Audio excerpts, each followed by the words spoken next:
So, very first thing we're going to be talking about today, we've already kind of been talking about it with all this surface water, but this is the hydrosphere, okay? So the world is made up a bunch of, it's probably 4 to 5 spheres, okay? When we look at the atmosphere, that's all of the gases in the planet, right? We'll talk more about that coming up soonish. Then you got the biosphere, okay? What do you think the biosphere is? All living things. I was trying to think of a biomed. Okay, so we got hydro, we got geo, we got atmos, and we've got, we didn't talk about geo. Geosphere, all the rocks and stuff, which we've already been talking about. The hydrosphere, which is all the water, okay? So this is all the planet's water, okay? And the majority of our water is taken up in one spot. Where's that? Is it one of the oceans? It is in fact all of the oceans. Oh. Anybody got a guess as to how much of the Earth's water is in the oceans? 99%? Not quite that much. More. There you are. 99%? I was close. 97% of Earth's water Wait, what are you doing that for? is in oceans. So much.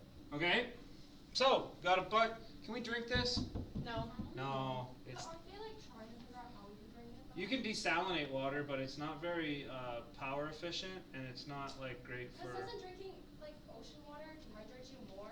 Yes. They came out with this new chemical stuff that you put in water and it cleans it out and takes all the stuff out of the water and rinses down the bottom so you can drink out of it. No? See, Would that work in salt? the only real problem is not we can take salt out of water, but then we have to figure out What to do with the salt? what to do with all the salt, because if you just dump it back in the ocean, then it gets too salty for things to live in it. If you dump it on the land, what Sell happens? Well, what are you gonna grow if your dirt's too salty? That's. Do you guys know at all about? So have you guys ever seen the movie Troy at all with Brad Pitt, where the Greeks came and fought the Carthaginians? No. And they burned down this town of Carthage 3 times. And the last time that they burned down Carthage, the Greek emperor made them salt the earth so that nothing could ever grow there again. Salting the earth is a term used to make sure that things don't come back. So you can't just pour salt on the earth because things will not grow there. Needs some salt, but if you go heavy on the salt, so the problem is not that we can't remove the salt, it's what do we do with the salt? Oh my gosh, we should make salt houses. Why don't they just ship the salt and scatter on the moon or something? We could just sell the salt. Just put it on the moon. I just watch it Yeah, and float then off. why can't they just go back and take it back We slowly can at a bring time? salt on all of these things to the satellites, man. Who knows? We're gonna ruin other planets and save us. I mean, we probably will. If it's just power and cost efficiency, okay? Now, so 97% is there. 2.1%. Oh, that's fun. Where is this going to be at? In the lakes. So Ice glaciers. Ice glacier. Yes, these are in glaciers Oh gee. and ice caps. Okay, so 97% of the water we can't drink, 2.1% of the remaining water we can't get to. How much water is left? 0.9%. What's the third largest source of water on the planet? Lake Michigan. Groundwater. Aquifers. Water stored beneath the earth.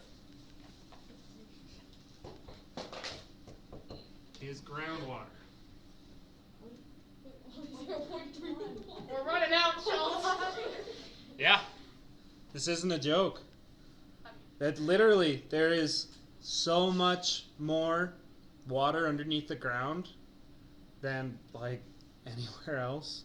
It's crazy. Next is our lakes. Our lakes have... Okay, so there's almost twice as much water. Actually, there's more than twice as much water underground than there is in lakes. Okay? Does this include the Great Lakes? It includes every lake in the world. Wow, well, that's convenient. 0.1 to 0.2%. Anybody got an idea where we might find this? Nope. In humans. Nope. In living things. Who? That must be. In the clouds. Oh, right. Okay? Like how your mind just goes right to that. Wait, is that? Like clouds. No, I mean, Oh. are the numbers? Is it 0.12 point? Yeah, this is a dash. We're head So communicating. it just depends because there's a kind of a random amount of. There's someone at the door. Oh. Okay. We don't talk ticket here. What? Quit that. I'm copying Lissy. All right, and then finally, there's a couple other places because obviously you're going to see that there's some variability in terms of like where the water is at any given time. Oh yeah, that's a good average. We like that. Okay, so in terms of fresh groundwater or fresh surface water, it's like this. There's not much, maybe 0.2% of the Earth's water that is fresh and that is easily accessible right there. Okay? The most abundant source is this groundwater. That's what we're really going to get into, okay?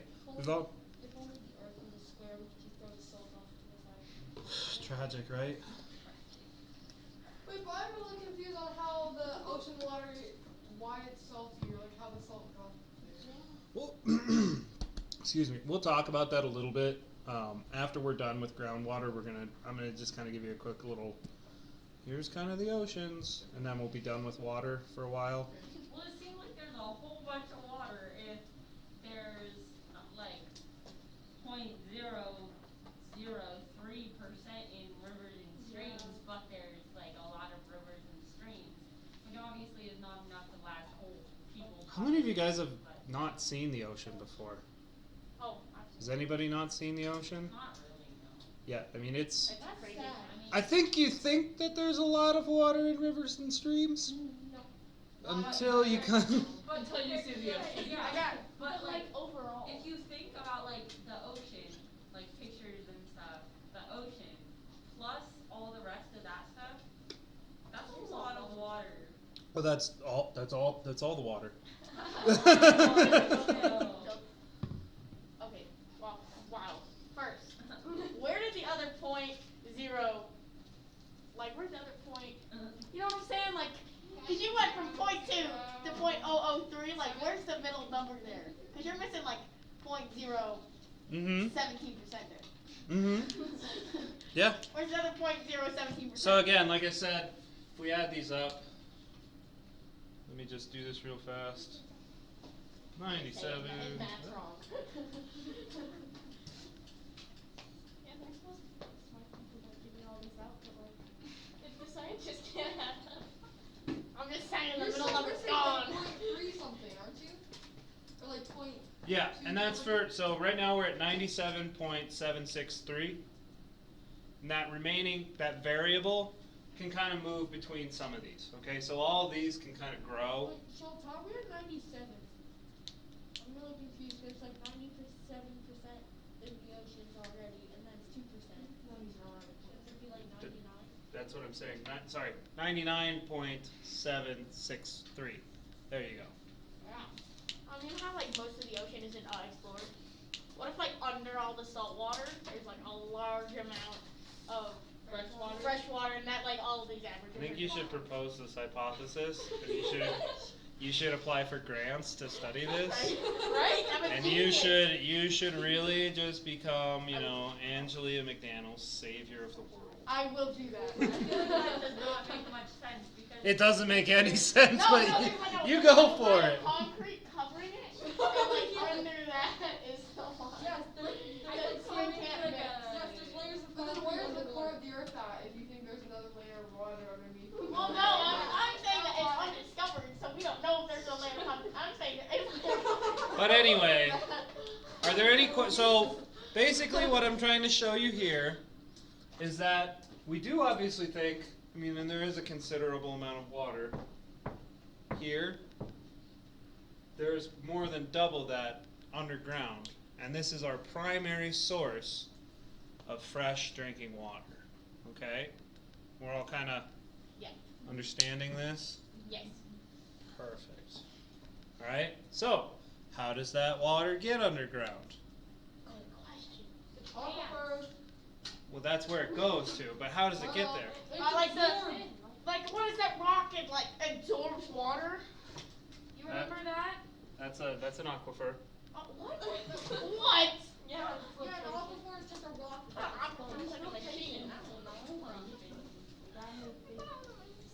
So do you guys remember from my big old drawing of the water cycle? Yeah. Infiltration, percolation?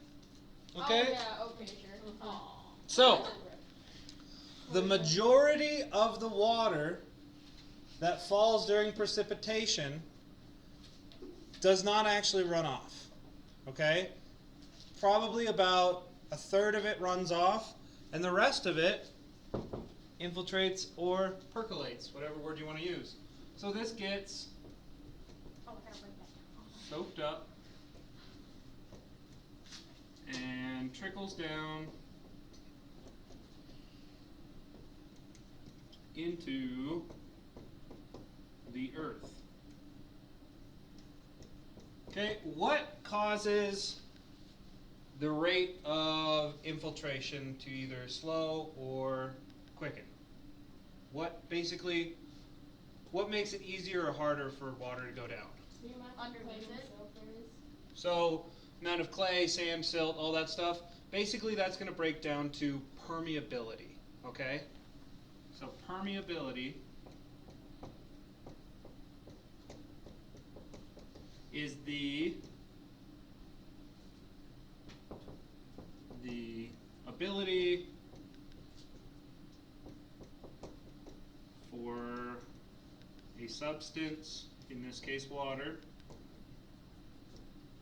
to move through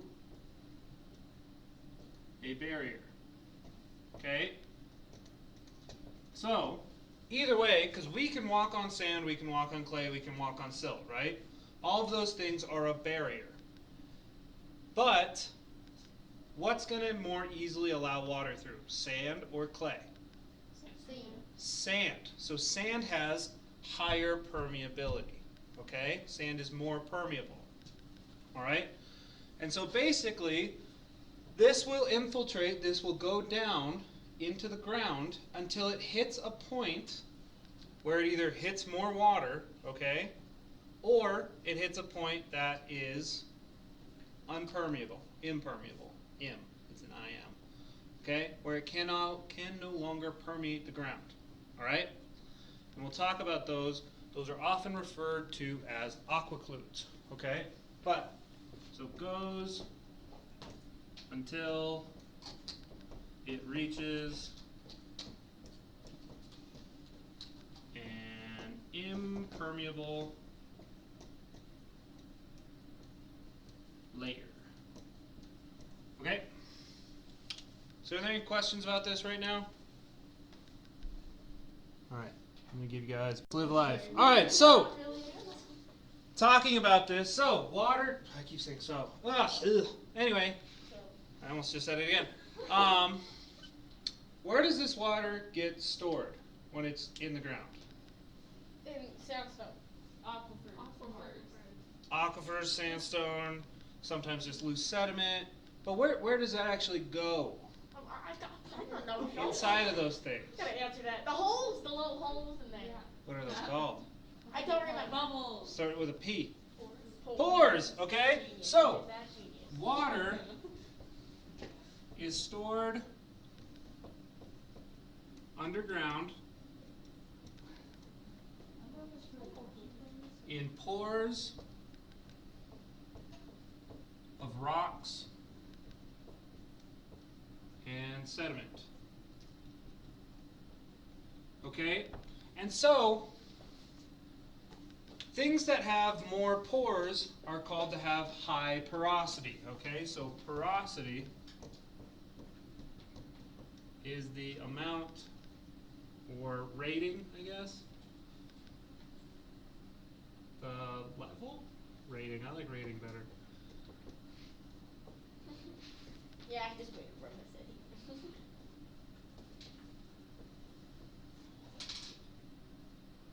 Okay? With all of this, all right, some rocks and soil and everything have higher amounts of porosity, okay?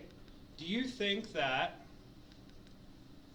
some large, like kind of gravelly stuff, just big gravel that's kind of assorted randomly, or sand Sand. will have more porosity? I don't know. I feel like sand. Sand actually probably has more holes. I feel like But bigger gravel rocks just have bigger holes. Gravel could hold more. Yeah. So, Dre, what were you gonna say? I was gonna say that the bigger rocks will let water through easily if they're not like. They let water through more easily, but And what they has store. more store? Like now we're not just letting it through, we're letting it store up. Which would be sand. Because it holds Sand, it and keep it. sand has more porosity, okay? Well assorted sand, and I should put this really fast, rocks and sediment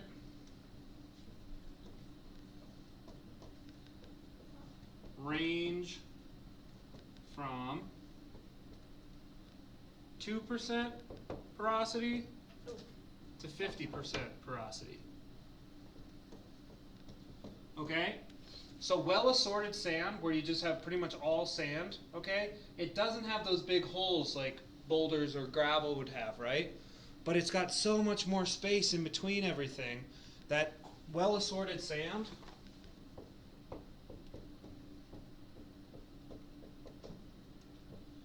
has somewhere between 40 to 30% porosity. Okay? I guess I should say 30 to 40. 40 to 30 seems weird.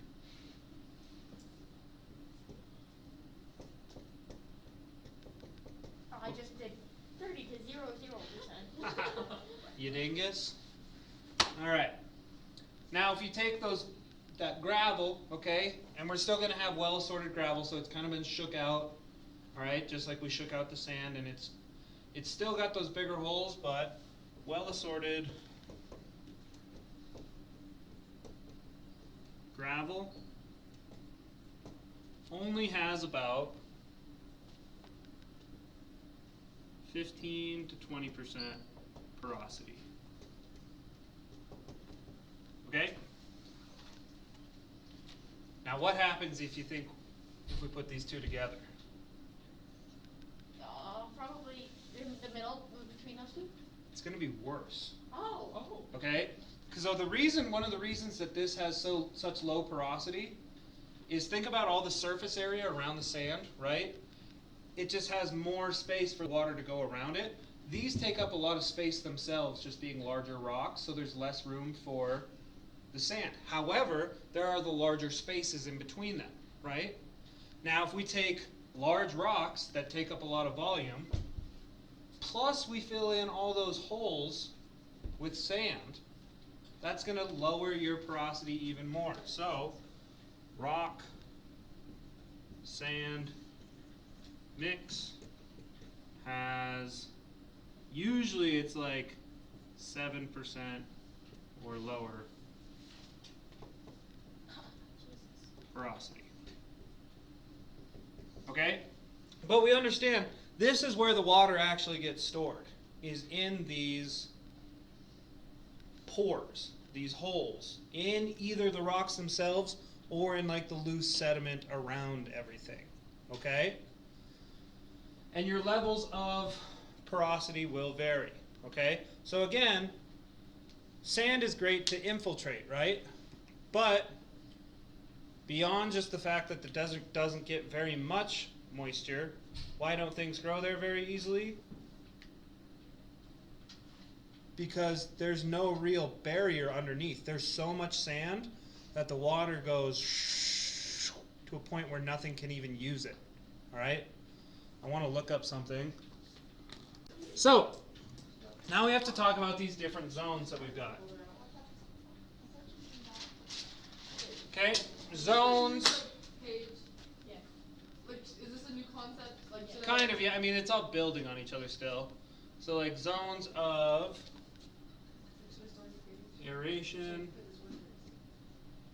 Should it be like a new section? Yeah. Yeah, it's new section. This is like a new heading. Okay. I can't do it. I cannot write on the back. But anyway, so the zones of aeration and saturation. Inside of our earth, into our soil, there is a certain level where it'll go down, where the water is saturated. It has saturated the soil. You can't put any more water in there. And then you have other places where it's still going to be moist. The water is infiltrating down, but it's not saturated yet. And saturated means you can't put any more of something into it. Okay, just making sure that we understand that concept. Okay, so the zone of saturation. Okay, this is going to be the part of the permeable soil, rock, sediment, whatever you want to call it, that cannot hold any more liquid. And in this case, that's going to be water. Okay, and then we have our zone of aeration. Alright, this is going to be soil, sediment, or rock that allows infiltration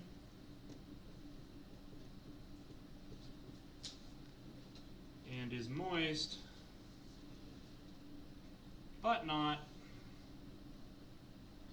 saturated. Okay? So, small picture, little picture. You can make it like so right here we've got our surface. Okay? Zone of saturation down here, our zone of aeration up here. What is this line in the middle? I'm sure you guys have probably heard this term before. Has something to do with water. Sea level? Close. It's okay. Like a line of grass. Surface area. Water That's level. now. Well, like, What? Who said something? Not me.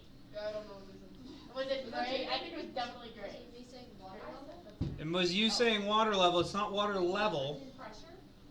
because Water. it has to do with the water level underground, but it's called the, so this right here is the water table. Okay, has anybody ever heard the term water table before? Yeah, I played with one in preschool. So basically, Oh. your water table, if you're gonna like drill a well, you'd want to figure out where the water table is at, okay? Because you want to make sure that you drill down underneath the water table, okay? What does ZS stand for? Zone of saturation. And what are all the lines meaning? It's just, it's two different It things. can't hold anything else. Yeah. It's full. There, boom, here. It's full of water. There you go. That make a little more sense? Yes. Perfect. Okay, so the water table is the, I want to say the line. What do you call the border? There we are. Border between zone of aeration and saturation. So let's just say all of a sudden we had a big rain and our zone of aeration filled all the way up, and the water table is actually now at the surface, or maybe even slightly above. What are you going to get? Where's your water going to be? Below the water table. No. Your water table will be above the surface, okay? Flooding. You're going to have like a swamp or Yeah. a bog or a marsh or a wetland. In those places, all right, where you have any sort of surface water, the river over there, Smith River, is below the water table for here, okay? So where that's at, there's obviously some runoff, but there's also the leaching and flow of the groundwater into it, okay? So that's kind of where your water table would be at around here. But yeah, if you had a swamp or something, the water table is actually above the surface of the ground. It's actually like right at the surface of the ground, okay? Because that's why the surface is all soaked and wet. Those places where it's not like a whole bunch of standing water, but you can lose your boot in the mud because you're stepping in it, that would be a place where the surface is basically the water table. Okay? How are we doing? I'm mentally breaking down slowly because I'm confused on what the zone of saturation and of aeration is. So, basically all this is right here, and these can move, okay? So like this could move all the way up, move way down, but the zone of saturation, this is all just soil and sediment and dirt and stuff. This stuff can't hold any more water. All of its pores are full. Oh, I see. Up here, the water is still coming down, and it still can hold water, okay? So you can move the zone of saturation up into that if you add more water to it. Okay, that makes Does that help? Yeah, I'm good now. Anybody else got questions? Okay. Look like you were like, Probably going to be the word of the week. I need to write this down. is it fun? So this is like the word of the Aquifer. Aquifer. I couldn't even guess it. Is this like another new section thingy? Kind of. This is all just a big jumble. Like, should I put this on the same page as zones of saturation Yeah, and stuff? yeah, for sure, for sure. Yeah. When he turned into it. All right, so what would you guys say the definition for an aquifer is after everything we've talked about? Straight up, I don't even know. I'm a be honest. It holds water underground. I don't know. Like a spongy rock that holds water underground. It's like a big SpongeBob. Permeable, so that's a word we talked about. Yeah, I forgot what it means. It means that things can move through it. Liquids can move through it. Okay? Permeable, rock, and sediment that hold and allow water to flow through them.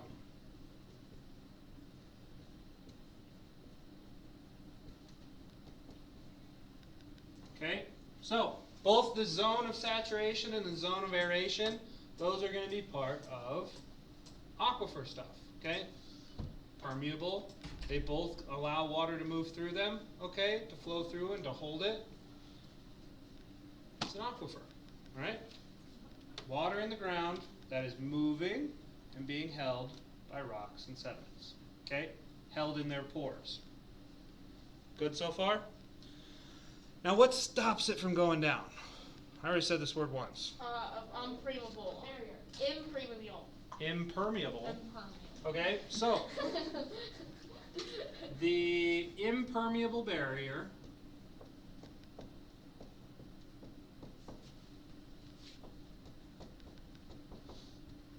underneath, and sometimes this is a key thing, because there's always going to be one underneath it to stop it from going down, But sometimes you have an aquifer that has a top and a bottom. Okay? Underneath, and sometimes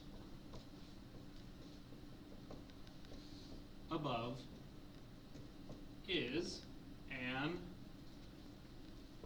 aquaclude. Oh, jeez. Aquifers are stopped by aquacludes. Okay? Oh, no. Aqua just means water. What does clue mean? Nobody knows. It's like the word clue, but with a D. But with a D. It's the impermeable barrier. Yeah, cludes intrude. Jesus Christ. Alright, so basically, we know that this aquifer is just holding all this water underground, okay? And there's big aquifers, there's little aquifers, and it's flowing. How do we decide how fast or quickly that these flow? Quickly or slowly? That's what. Depending on what's under them, like what is like sand or gravel or. Not so much what's under them, because there's always the aquifer. But you're talking about whether they're how permeable they are. Okay, so that's one of them. Okay, how quickly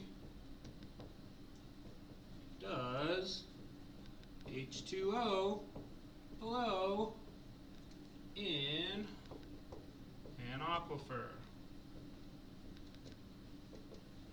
Two factors. So one is going to be how permeable is aquifer. More permeable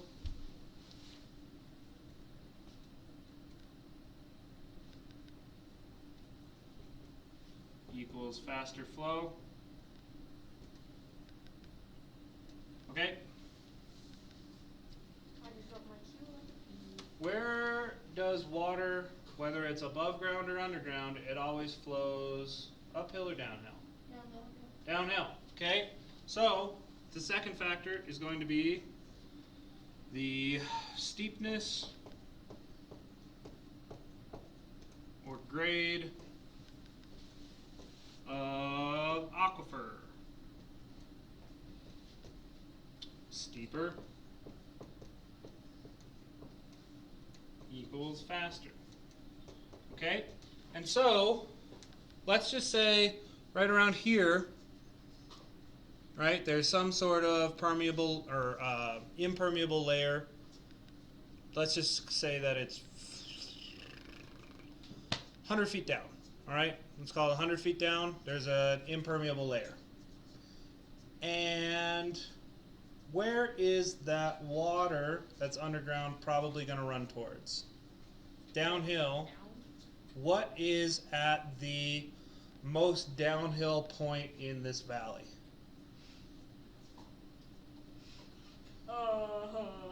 Like if you were to go to the top of that hill, and this is kind of a hill, and you walk down, what's the lowest point? Main Street, like downtown. Even farther down than that. Well, but I'm just talking about the hill over there. What hill over there? It's like the I'm bad at directions. I don't even know what's that. no, like the go across the field, and there's a mountain kind of thing on the other. You could look at it. What? Go to the window and look at the mountain. All right. I couldn't even practice my work.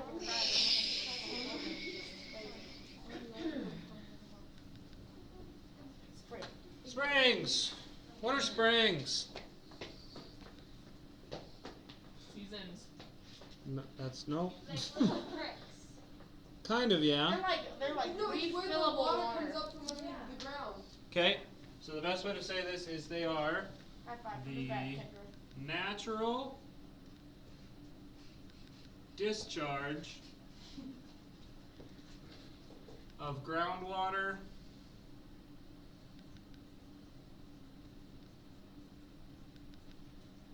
to the surface. Okay, so if you see a place where water's kind of just trickling off the side of a hill, it's a spring. Okay, or sometimes it's gushing. I don't know. You can have lots of different things. but there are several different types of springs, okay? We're going to talk about them. There is your normal spring.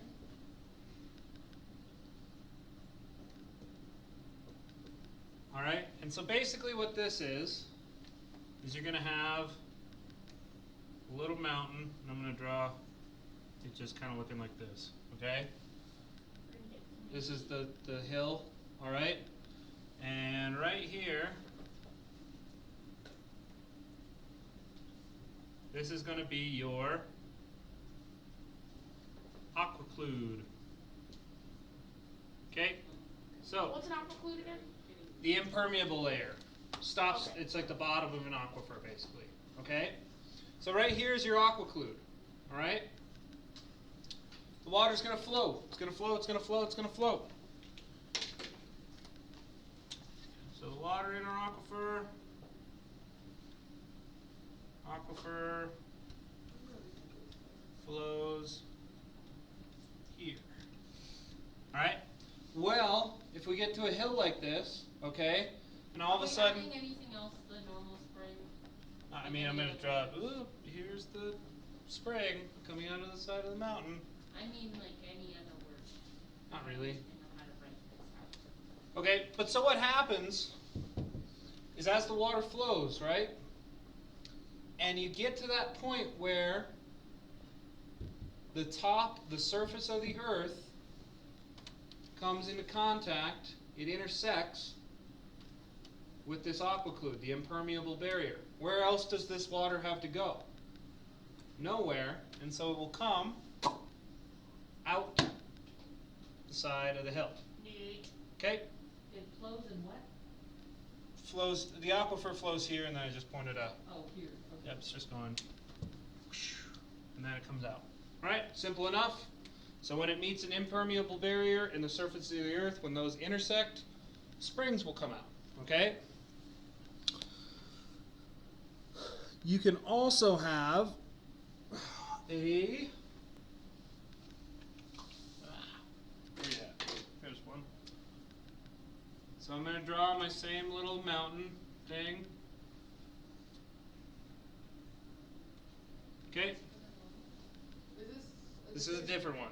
It's one of four. There's 4 different types. Okay? What's the name of this? Perched. Gotta get those angles right so it looks unique. Mm-hmm. Important. Alright?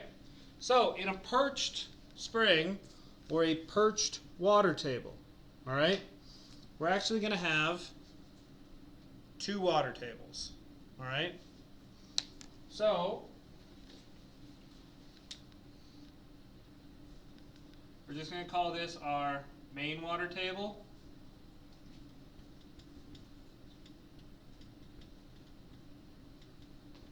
Alright, and so this will come out, and let's just say that like a river forms here, okay, or a stream.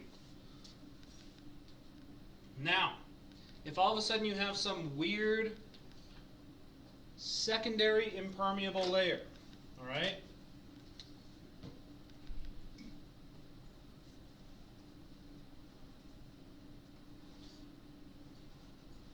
So this is going to be called, What is that name? this is the perched aquiclude. Okay, and so it's just kind of a random impermeable layer that got thrown into the middle of your original aquifer. Alright? And kind of how like your rivers can fork, right? If there's a barrier. Everybody knows what I'm talking about? Like if you've got, one will go one way, one will go the other way. Same thing will happen here if our water table hits this perched aquiclude. The main water table's here. A lot of it's going to go here. Some of it will come here. Okay? So when it hits this, some of it's going to Y off. And even though your main water table is here, so right here, this is the water table, right? Water table just hits, comes out. This is your main water table. This is your perched water table. Perched just meaning higher above everything else, like a bird perches on something, all right? Everybody's good there? So a perched spring is a spring that's above the normal water table. So it'll end up coming out higher than where your main water table is, due to the fact that there's a secondary aquiclude somewhere, a smaller one. Oh, so it's coming out both. We got Yeah. duo water leak. But this is your main one, and this would be like the water that kind of empties into the river. Okay, this is a river, and then this would be like if there was some impermeable clay layer in the side of the mountain or the hill over there. All right, and water came out of that. That would be a perched spring. Okay, 2 more. My question, sorry. So the water's going down. Okay, wait, I see. So the water's going down. So it soaks into it and it catches on the perch thing and then it comes out. Yeah. So this is all underground. Okay, all underground. But as we know, water flows downhill. So this is flowing downhill. Some of it just gets caught on the wrong side of this aquiclude, this perched aquiclude, Okay. and it's going to come up there. Okay. Does that make sense? Yeah. Anybody got questions? Okay. Third type. Again, got your happy little. Oh, not a box. Alright. This one is going to be called a fault spring. Oh, should I have the name on them? This one's a normal spring, that one's a perch spring, this one's a fault spring. Okay? Keep using green. So, we've got our aquiclude here, okay? It's coming. Now, if we had a fault that came through, so a fault is just where basically another layer of rock shoots up and crosses it. We had a fault that comes through right there. So this is your aquiclude. This is, oh, no, this line is a fault. Okay, so normally the spring would just pop out like right there, right? But because the fault shoots up, and if this is impermeable, where can it come out? Backward? Through the side. I don't know. The water will flow, Oh, I see. okay? Water will flow, and it's going to look for somewhere to escape. The easiest point for it to escape is wherever the fault hits the surface, okay? So, water escapes as a spring where fault intersects surface. Okay, so you got your water in your aquifer, and it's going to come, it's going to fill up until it hits that point, and then it'll trickle out there. Okay. And then the final type. One last type. Well, kind of. Then I'm going to talk to you about what a hot spring and what a geyser are real fast. But these are your just generic springs.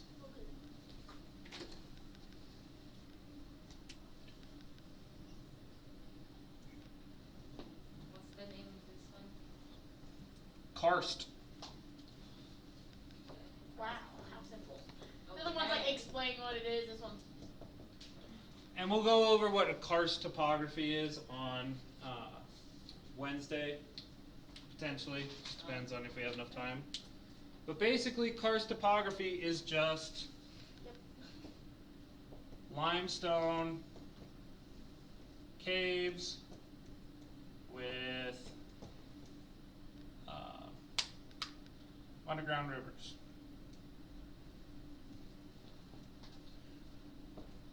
So, the main thing that's different about these is that it doesn't really have anything to do with the water table.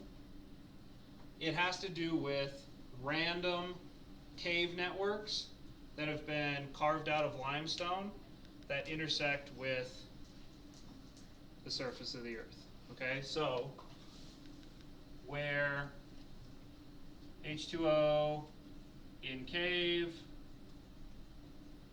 comes in contact with Earth's surface.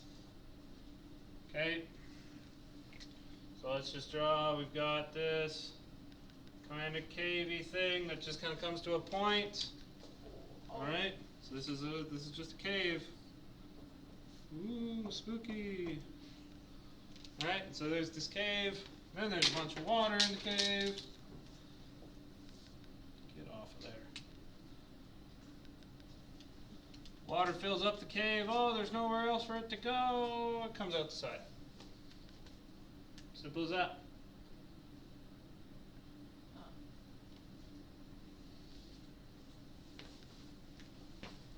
And finally, talk about hot springs and geysers, and I'll give you a break. Then we'll mention the other couple things. So, hot springs. Anybody got a guess as what a hot spring is? Hot water A hot coming out of the spring. It is a spring that is hot. Okay? So, this is just a normal spring with water exceeding 37 degrees Celsius, which is basically 98 degrees Fahrenheit. Okay, so if it's kind of in that range, it's considered a hot spring.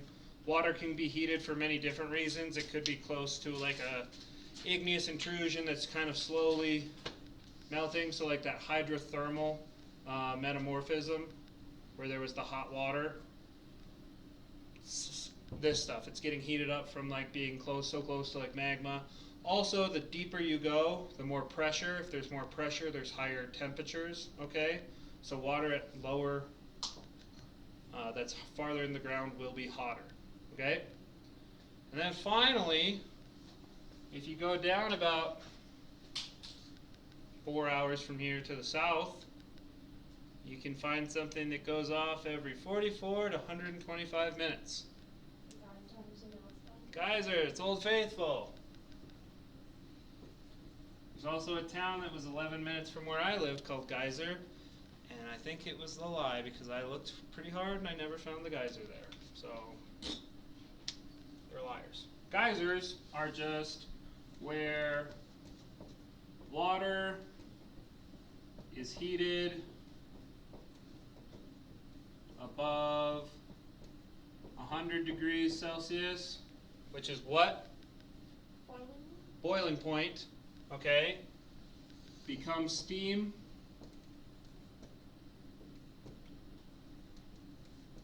Builds pressure.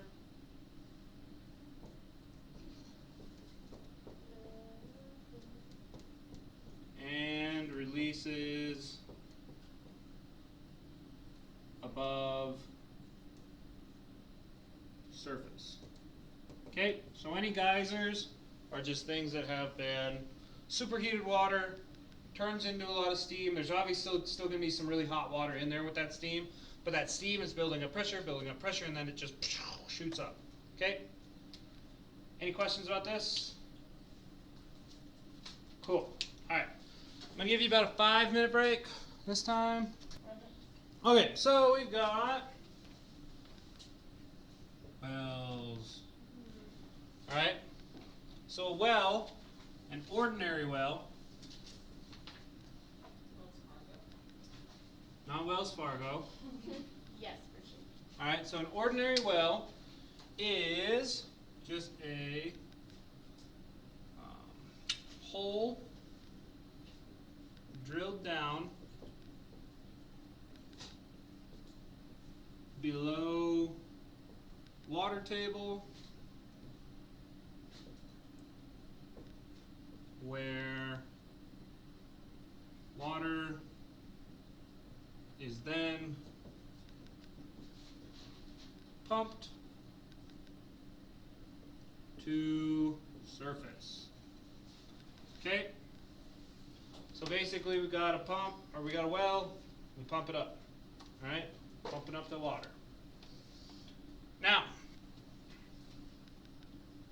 what does the aquifer and the groundwater need to do to ensure that your well is good? Just like you guys probably do with your phones every night. Turn off. Charge. Charge is a recharge, okay? So, recharge is the process of putting equal or more water into aquifer than is taken Van. out. Then? Yeah. No, I don't know. I was just saying van's a weird word.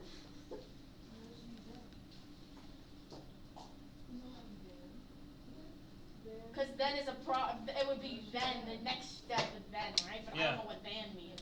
I think it's than. I think than is the proper. Because then would be the next step. Yeah. It's not the next step. It's saying that it's taken. More is taken out than that stuff. Alright, so recharge is making sure that you're putting in at least equal amounts than you're taking out. Okay? What can happen if you take out more is called drawdown. Okay? Water table. Drawdown? Yep. Is drawn below well bottom. Okay? And we'll learn in this documentary that this is a huge problem, especially in like West Texas, which is part of where the Ogallala Aquifer is. They basically just have a rule. The Ogallala is a group of Native Americans, so that's where they got the name of it from. They lived in the area. But anyway, the Ogallala Aquifer, there's basically this rule in Texas. There's no like limit to how deep your well can be. And I forget what the actual law is called, but it's basically just deepest well law. Whoever can drill deeper, they're the one who get the water. Yep. If you drill 200 feet and your neighbor drills about 250 feet and your well goes dry because they're taking out more water than you, that's your problem. Okay. Sounds like Texas. Yeah. No, I mean it can be a realistic, like real issue. All right. But these are just for ordinary wells. Okay. There's one other type of well.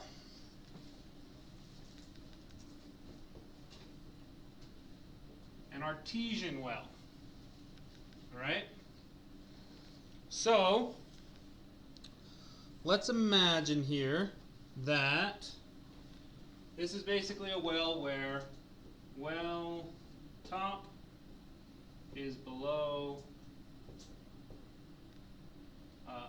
water table and surface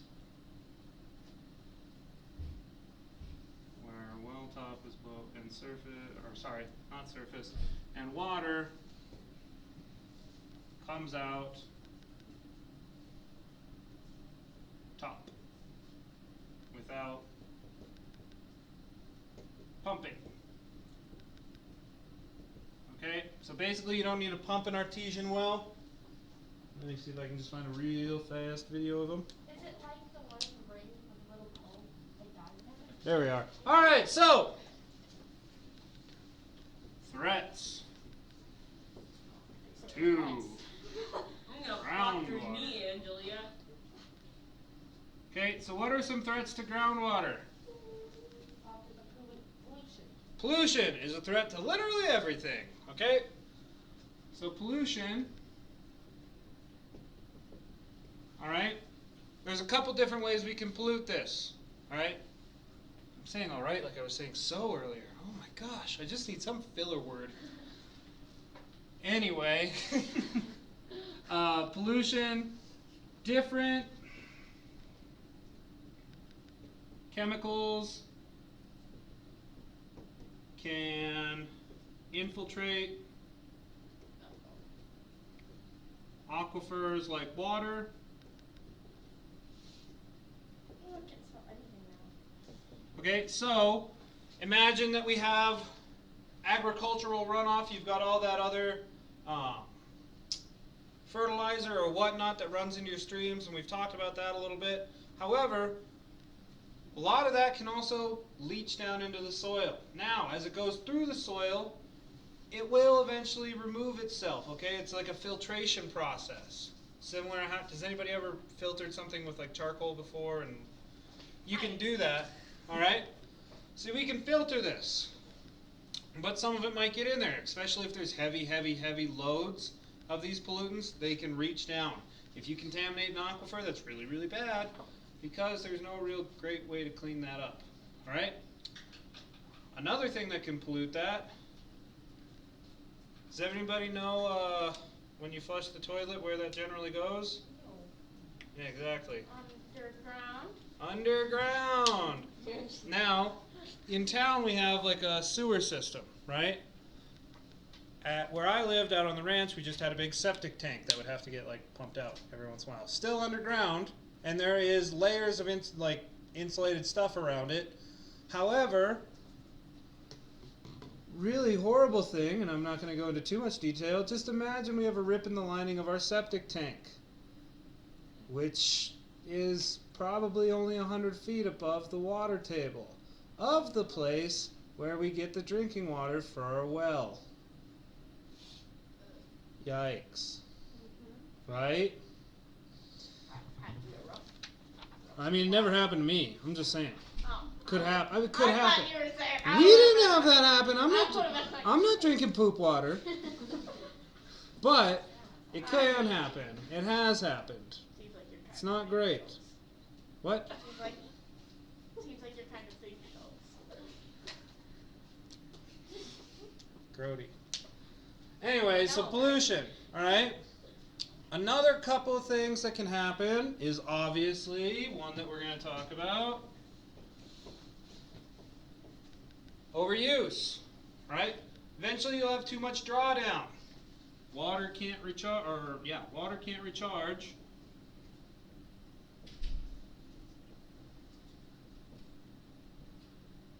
Fast enough.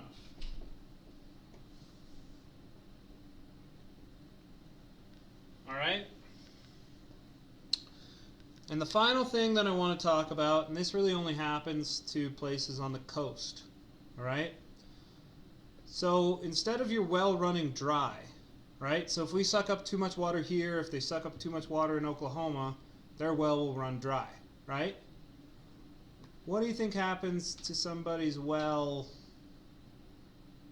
in Seattle if they suck up too much of their fresh water? It gets salt water. The salt water will infiltrate, and all of a sudden you've completely ruined your ability to have a well there, because now you have so much significantly more salt water than normal water. Okay? Are there any questions? Why do you have a well